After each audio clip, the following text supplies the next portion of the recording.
చెప్పాడే జగన్మోహన్ రెడ్డి గారు. అయిందా అన్న మద్యపాన నిషేధం? మద్యపాన నిషేధం కాలేదు కదా, ఈరోజు సర్కారే మద్యం అమ్ముతుందన్నా. మద్యం మాత్రమే కాదు, ఎక్కడ చూసినా గంజాయి, ఎక్కడ చూసినా డ్రగ్స్. కంటైనర్లలో 25,000 కేజీలు కంటైనర్లలో దిగుతుంది మన రాష్ట్రంలో. ఎక్కడికి వెళ్తుంది మన రాష్ట్రం? వీళ్ళు ఏం అమ్ముతే అదే తాగాలట, ఎంతకు అమ్ముతే అంతకే తాగాలట. వీళ్ళు నాసిరకం మందు అమ్మిన భూమట, క్యాపిటల్ అట, స్పెషల్ స్టేటస్ అట, డిఎస్సి అట. వీళ్ళు ఏది అమ్ముతే అదే తాగాలట. ఈ నాసిరకం మందు తాగి మన రాష్ట్రంలో 25% మంది ఎక్కువ చచ్చిపోతున్నారు. లివరు, కిడ్నీలు చెడిపోయి. ఎక్కడుందన్నా హెల్త్ చెకప్ అయినా ఉందా? మన రాష్ట్రంలో ఏం జరుగుతుంది? అది కూడా ఓన్లీ క్యాష్ అట కదా, డిజిటల్ పేమెంట్స్ ఎక్కడా లేవట. ఇది ఎక్కడ పద్ధతి? అంతే. ఎంత అమ్ముతున్నారు? సేల్స్ ట్యాక్స్ ఎంత, స్టేట్ ట్యాక్స్ ఎంత, సెంట్రల్ ట్యాక్స్ ఎంత, ఎక్సైజ్ డ్యూటీ ఎంత? ఒక లెక్క, ఒక పాడు, ఒక పద్ధతి ఏదైనా ఏడ్చిందా మన రాష్ట్రంలో? ఒక్క ఆడిట్ అయినా ఉందా మన రాష్ట్రంలో? ఏం జరుగుతుంది మన రాష్ట్రం? ఎక్కడ పోతుందన్నా? ఒక పక్క లిక్కర్ మాఫియా, ఒక పక్క డ్రగ్స్, ఇంకో పక్క శాండ్ మాఫియా, ఇంకో పక్క ల్యాండ్ మాఫియా. ఇదంతా సరిపోదు అన్నట్టు సొంత చిన్నాననే హత్య చేసిన వాళ్ళని ఈరోజు పక్కన పెట్టుకొని తిరుగుతూ వాళ్ళని రక్షించడమే కాకుండా మళ్ళా వాళ్ళకే ఎంపీ టికెట్లు ఇస్తున్నారు అంటే ఇక వీళ్ళ అహంకారానికి హద్దు ఎక్కడుంది? పొద్దున జగన్మోహన్ రెడ్డి గారు పులివెందలకు వెళ్లారు. పులివెందల్లోనే ఒక సభ పెట్టారు. ఆ సభలో వివేకానంద రెడ్డి గారి ప్రస్తావన తీశారు. వివేకానంద రెడ్డి గారి ప్రస్తావన తీసి ఆయన ఒక్క మాట అయినా వివేకానంద రెడ్డి గారి గురించి ఒక్క మంచి మాట కూడా ఆయన మనసులో నుంచి, నోట్లో నుంచి రాలేదు. ఆయన చెప్పగలిగినదల్లా వివేకానంద రెడ్డి గారికి 2వ పెళ్ళయిందట, ఇంకో సంతానం ఉందట. అంతకు మించి వివేకానంద రెడ్డి ఒక ప్రజా నాయకుడని గాని, ఎవరైనా సమస్యతో వస్తే వాళ్ళను ఉట్టి చేతులతో పంపేవాడు కాదని గాని, రాజశేఖర్ రెడ్డి గారి తమ్ముడని గాని, అసలు ఆఖరి క్షణం వరకు వైసీపీ పార్టీ కోసం ప్రచారం చేశాడని గాని ఒక్క మంచి మాట అయినా వివేకానంద రెడ్డి గారి గురించి జగన్మోహన్ రెడ్డి గారి నోట్లో నుంచి రాలేదు అంటే ఎంత ఆశ్చర్యం. ఎక్కడికి పోతున్నారు? ఎలా తయారయ్యారు? వీళ్ళేమో వివేకానంద రెడ్డి గురించి మాట్లాడొచ్చట, హత్య గురించి మాట్లాడొచ్చట, మేమెవ్వరము మాట్లాడకూడదని కోర్టుకెళ్లి ఆర్డర్ తీసుకొచ్చారు. ఇది న్యాయమేనా? ఇది ధర్మమేనా? ఏం చెప్తున్నారు? జగన్మోహన్ రెడ్డి గారు అవినాష్ గురించి మాట్లాడుతూ అవినాష్ అమాయకుడట, అవినాష్ చిన్నవాడట, మేమందరము కలిసి అవినాష్ రెడ్డి భవిష్యత్తును పాడు చేస్తున్నాము అట.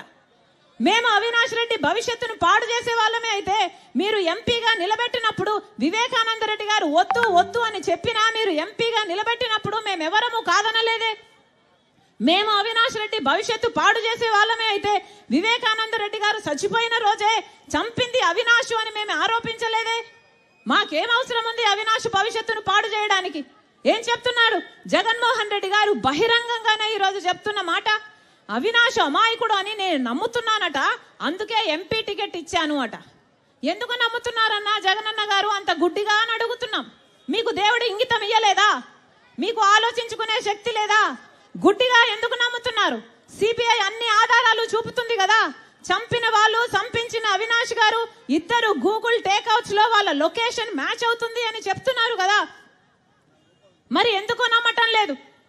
అవినాష్ గారు చంపిన వాళ్ళు లావాదేవీలు జరిగాయి, డబ్బు ట్రాన్సాక్షన్ జరిగింది, అడ్వాన్స్ తీసుకున్నారు అని సిబిఐ సాక్ష్యాలు చూపుతున్నా కూడా మీరు గుడ్డిగా ఎందుకు నమ్ముతున్నారు?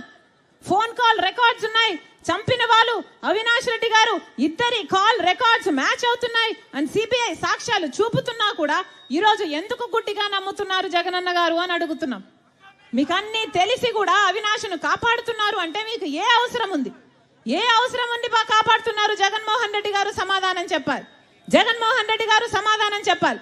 అవినాష్ రెడ్డి గారు అక్యూజ్డ్ గా సిబిఐ చేర్చినా కూడా ఈరోజు జగన్మోహన్ రెడ్డి గారు ఇన్ని సంవత్సరాలు అవినాష్ రెడ్డిని కాపాడాడో సమాధానం చెప్పాలి. జగన్మోహన్ రెడ్డి గారు మళ్ళీ అక్యూజ్డ్ గా ఉన్న అవినాష్ రెడ్డిని ఎందుకు టికెట్ ఇచ్చారో జగన్మోహన్ రెడ్డి గారు సమాధానం చెప్పాలి. అంతేకాదు సాక్షి ఛానల్ చనిపోయింది వివేకానంద రెడ్డి ఆఖరికి ఎంత ఘోరంగా ఆయన మెదడు మీద 7 సార్లు గొడ్డలితో నరికి నరికి నరికి చంపితే ఆఖరికి ఆ ఎముకలు బయటకు వచ్చి ఆ మెదడు కూడా బయటకు వచ్చి ఇల్లంతా రక్తం ఉంటే సాక్షి ఛానల్లో మాత్రం గుండెపోటుతో చచ్చిపోయారు అని ఎందుకు చెప్పిందో జగన్మోహన్ రెడ్డి గారు సమాధానం చెప్పాలి. జగన్మోహన్ రెడ్డి గారు అధికారంలో లేనప్పుడు సిబిఐ ఎంక్వైరీ కోరి అధికారంలోకి వచ్చాక ముఖ్యమంత్రి అయ్యాక ఎందుకు సిబిఐ ఎంక్వైరీ వద్దంటున్నారో జగన్మోహన్ రెడ్డి గారు సమాధానం చెప్పాలి. అంతేకాదు అవినాష్ రెడ్డి గారు కూడా చెప్పాలి. లొకేషన్ ను పిన్ పాయింటెడ్ గా మీది అని చూపిస్తుంటే గూగుల్ టేక్అవుట్స్ లో 50 అడుగుల నుంచి 1000 అడుగుల వరకు తేడా చూపిస్తుంది అని మీరు అంటున్నారే, మరి తేడా చూపించకుండా మీ ఇంట్లోనే ఎందుకు చూపిస్తుందో అవినాష్ రెడ్డి సమాధానం చెప్పాలి. వాళ్ళే చెప్తున్నారే, రవీంద్రనాథ్ రెడ్డి గారు సాక్ష్యాలు తుడిచేస్తున్నారట, అవినాష్ రెడ్డి అమాయకంగా నిలబడి చూస్తున్నారట. ఏమైనా అర్థం ఉందా? అమాయకంగా ఎందుకు నిలబడి చూస్తున్నారండి? సాక్ష్యాలు తుడిపేస్తుంటే మీకు ఆ మర్డర్లో మీ చెయ్యి లేకపోతే అని అడుగుతున్నాం. మీరే ఒప్పుకుంటున్నారే, మరి అలాంటప్పుడు మీకు శిక్ష పడాల్సిన అవసరం లేదా? మీకు శిక్ష పడకపోగా ఈరోజు మళ్ళీ వాళ్ళకే టికెట్ ఇస్తున్నారు అంటే మళ్ళీ గెలవాలట, అధికారం అడ్డు పెట్టుకొని మళ్ళీ వాళ్ళకు జైలు పోకుండా కాపాడుకోవాలట, మళ్ళీ ఇట్లా హత్య చేసిన అక్యూజ్డ్ వాళ్ళు చట్టసభల వరకు పోవాలట. ఏం జరుగుతుందన్నా మన రాష్ట్రంలో? ఒకసారి ఆలోచన చేయండి. ఈరోజు జగన్మోహన్ రెడ్డి గారు ముఖ్యమంత్రి స్థాయిలో ఉన్నవాడు ఏం మాట్లాడుతున్నారు? ఇలా బహిరంగ సభ పెట్టి 1000 కొద్ది మగవాళ్ళు ఉన్నారు ఆ సభలో మాట్లాడుతున్నది సొంత చెల్లెల గురించి అని కూడా ఇంగితం లేకుండా నేను వేసుకున్న నా ఒంటి మీద ఉన్న బట్టల గురించి జగన్మోహన్ రెడ్డి గారు ప్రస్తావించారు అంటే ఎంత దిగజారుడు రాజకీయాలు చేస్తున్నారు వీళ్ళు. ఏం అవసరం ఉంది? నేను పచ్చ చీర కట్టుకున్నానట, దానికి జగన్మోహన్ రెడ్డి గారు చెప్తున్న మాట నేను మోకరిల్లానట చంద్రబాబుకు మోకరిల్లి ఆయన ఇచ్చిన స్క్రిప్ట్ మక్కీ బట్టి నేను మాట్లాడుతున్నానట. ఏం మాట్లాడుతున్నారు? పచ్చ చీర కట్టుకుంటే తప్పేముంది అని అడుగుతున్నాం. పచ్చ కలర్ ఏమైనా చంద్రబాబు గారు కొనుక్కున్నారా? కొనుక్కున్నారా? ఎంత కొనుక్కున్నారన్నా? ఎంత కొనుక్కున్నారు? చంద్రబాబు గారు ఏమైనా పేటెంట్ రైటా? పచ్చ కలర్ అంటే ఏమన్నా పసుపు కలర్ వాళ్ళదా? జగన్మోహన్ రెడ్డి గారు మర్చిపోయినట్టున్నారు. సాక్షి ఛానల్లో, సాక్షి టీవీలో, సాక్షి పేపర్లో ఎల్లో కలర్ ఉంటది, పసుపు కలర్ ఉంటది, పైన గుర్తుందా అన్నా? పసుపు కలర్ ఉంటది. దానికి రాజశేఖర్ రెడ్డి గారు ఆ రోజు చెప్పిన మాట తప్పేముంది, పసుపు అంటే మంగళకరమైన రంగు, అదేం టీడీపీ వాళ్ళ సొంతం కాదు అని ఆ రోజు రాజశేఖర్ రెడ్డి గారే సాక్షికి పసుపు రంగు పెట్టించారు. పసుపు అన్నది మన వంటల్లో కూడా వేసుకుంటామే, అది టీడీపీ ఎప్పుడు కొనుక్కుందన్నా? వాళ్ళ సొంతమా అది? నేను పసుపు చీర వేసుకున్నానట, దానికి ఒక ముఖ్యమంత్రి హోదాలో ఉన్నవాడు ఇన్ని రోజులు సోషల్ మీడియాలో వాళ్ళ వైసీపీ మూకల చేత అయితేనేమి, వాళ్ళ కుక్క బిస్కెట్లు పడేస్తే దానికి ఆశపడ్డే పేడ్ ఆర్టిస్టుల చేత అయితేనేమి సోషల్ మీడియాలో నన్ను దూషించారు, తిట్టారు, అవమానించారు, బెదిరించారు, నానా రకాలుగా అవమానించారు.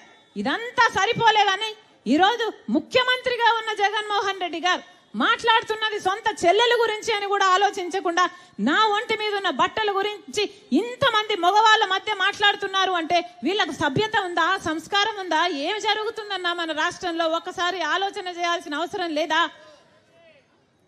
నేను మక్కీ కడుతున్నానంట, మక్కీ నేను చంద్రబాబు గారి స్క్రిప్ట్ తీసుకొని నేను మాట్లాడుతున్నానట. ఎవరన్నా మక్కీ స్క్రిప్ట్ చదివేది మీటింగ్లలో? ఎవరు చదువుతున్నారు? జగన్మోహన్ రెడ్డి గారు స్క్రిప్ట్ పెట్టుకొని మక్కీ వర్డ్ టు వర్డ్ చూసుకుంటూ చదివేది జగన్మోహన్ రెడ్డి గారా నేనా? ఎవరు చదువుతున్నారు మక్కీ? ఏం చెప్తున్నారు? నేను మోకరిల్లానా చంద్రబాబుకి? నాకేం అవసరం? నేను రాజశేఖర్ రెడ్డి రక్తం, రాజశేఖర్ రెడ్డి బిడ్డను. నేను ఎవ్వరి ముందు ఏ రోజు మోకరించలేదు, అందుకే మొండిగా ఈ రోజు వరకు కొట్లాడుతున్నా. నా గురించి ఎవడు ఏమి రాసుకున్నా, ఏమి అనుకున్నా ఏ రోజు పట్టించుకోలేదు రాజశేఖర్ రెడ్డి బిడ్డ. ఎందుకంటే నాకు తెలుసు నా గుండెలో ఉన్న నిజాయితీ గురించి. ఈ రోజు మోకరిల్లింది ఎవరు? బీజేపీ ముందు, మోడీ ముందు జగన్మోహన్ రెడ్డి కాదా మోకరిల్లింది? ఎంతగా మోకరిల్లారన్నా?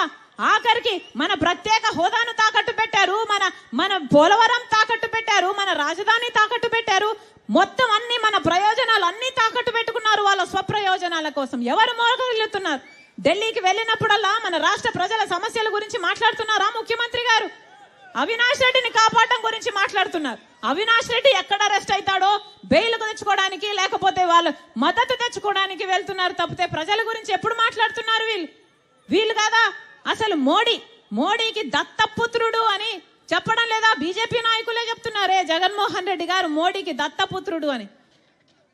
మరి జగన్మోహన్ రెడ్డి గారు బీజేపీకి వారసుడా, మోడీకి వారసుడా, లేకపోతే రాజశేఖర రెడ్డి గారి వారసుడా?